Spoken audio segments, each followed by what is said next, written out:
بسم الله الرحمن الرحیم. یو زنانه د یو شری مسلې په حواله سره تاسو کړل او دا مسله ډېر مهم او ضروري ذکر چې ډېر شي زنانه په دې حواله سره د غلط فهمي شکار دي. دا زنانه وی چې زمون کلی ته یو تبلیغي جماعت راغلی پاغي کې زنانه وی هغه دا خبره کوله چې کومي زنانه بنگلی نه پلاس کې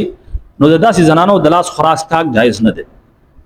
نو دا وی چې آیا چې کومي زنانه بنگلی نه پلاس کې نو د دیو واقع د دیو د لاس خراس کاک جایز نه دي. آیا د بنگلی اچول بنگلی پلاس کول د زنانه د لپاره فرض دی واجب دی شریعت په دې حواله سره سوی یاد وساتئ دین اسلام ډیر آسان دی بدقسمتی دغه چې دا دین اسلام شریعت موږ تاسو ځان ته خپل ګران کړل صرف د دې وجنه چې د شری مسایلو نه ځان نه خبرو او د دنیا چې کوم هر مسله دا هر خبره د هغه ځان خبرو لیکن د دین اسلام د شریعت چې الله حضرت موږ تاسو لپاره علی ګل دی چې موږ په دې مطابق خپل ژوندۍ تیرو د دین موږ تاسو ځان نه خبرو دین اسلام شریعت ډیر آسان دی په هر معاملې کې موږ تاسو اساني راکړو. بهرحال چونکه د دې مسلې تعلق د زنانو د لباس او د زیب و زینت او دغه شانتي د زیورات او د استعمال په حواله سره دی یاد وساتئ د زنانه لپاره زیب و زینت اختیارول دا د زنانه یو فطرت دی دا د زنانه کمزوري د وړي وړي ماشومان به تاسو ګوري چې هغه سکی ځان خسته کی نو دا د زنانه کمزوري ده د زنانه فطرت دی په دې وجه باندې دا زیورات د زیب و زینت اختیارول د زنانه لپاره خو جایز دي لیکن د نارینه لپاره نه دي ځکه د نارینه لپاره دا سونا چاندي وغیرہ د استعمال جایز نه دي د دې استعمال د زنانه د لپاره ده ځکه چې د زنانه فطرت دغه دی دغه د فطرت په مطابق الله رب العزت دغه لپاره د دې چې کوم د دې زبراتو د استعمال د زیب و زینت اختیارولو اجازه ورکړل زنانه ته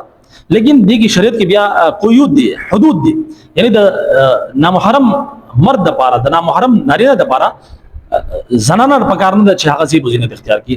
زیب و زینت اختیارول د نامحرم مرد د لپاره خلری خبره ده بلکې د هغې نه بشری پرده کې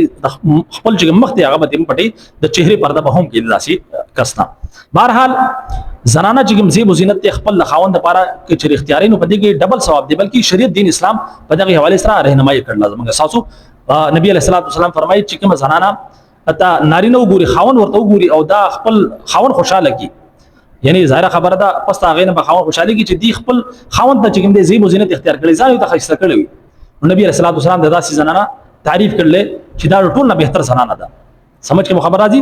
نو بهرحال چون کې دا بنگړي چې کوم د په سیوراتو کې راځي نو کچري او زنانه د خپل خاوند لپاره زیب و زینت اختیاري باغی کې بنگړي استعمالونه دا د دې لپاره د ثواب عمل دی په دې باندې د ثواب ملاويږي او د داسې زنانه چې خپل د خاوند لپاره زیب و زینت اختیاري ځان خسته کی نو داسې نارینه دغه چې خاوند دی هغه دغه پلاس کوي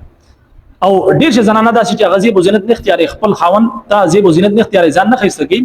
نو په دغه وجه باندې هغه خاون هغه طرف ته بیان ګوري چې داسې زنانه بیا تعویذات چې کوم دې جوړي په عاملانو په سيجي چې مال تعویذ راکا خاون چې کوم دې ما طرف ته توجه نه راکې نو دغه تعویذاتونه دغه وظیفونه سم نه کیږي تاسو زیب و زینت اختیار کې نبی علیہ الصلوۃ والسلام شریعت هم دغه وي سمجھ کې خبر راځي.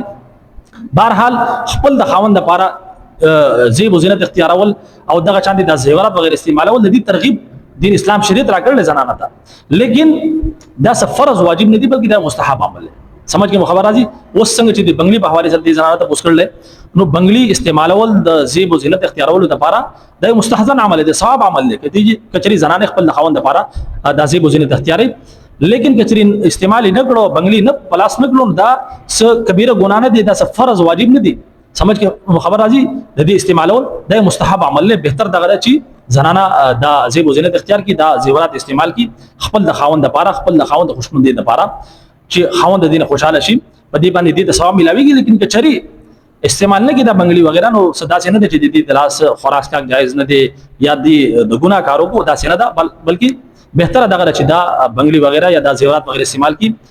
زیب و زینت اختیار کی خپل د خاوند لپاره. بهرحال امید کوم چې دا مسله مو په سمجھ کې راغلی